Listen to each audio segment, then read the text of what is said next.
Un kin, c'est un agent autonome qui fonctionne grâce à l'intelligence artificielle. C'est l'employé digital sur mesure. Aujourd'hui, nos kin, ils sont spécialisés dans toutes les tâches qui manipulent de l'information numérique. Donc toutes les entreprises qui ont un département R&D peuvent s'en servir.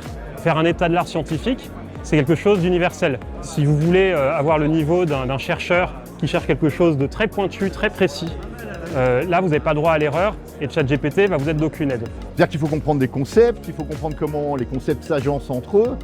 Et derrière, le kin doit être capable d'aller lire des milliers de publications et revenir m'expliquer tout ce qu'il a lu et revenir me le dire de façon simple et compréhensible. Là, je travaille avec le kin qui est spécialisé dans la R&D et en particulier la revue de littérature.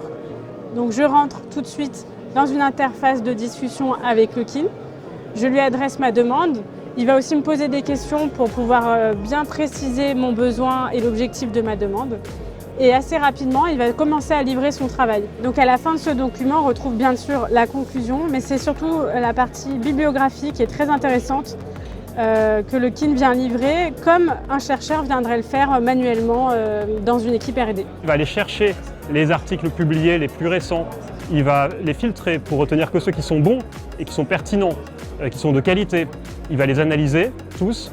Et ça, c'est quelque chose qui peut faire beaucoup plus vite qu'un chercheur. Et en quelques heures, vous obtenez un état de l'art qui est complètement finalisé, sans erreur. Ça, c'est quelque chose d'assez révolutionnaire et dont on n'a pas fini de mesurer tout ce que ça implique.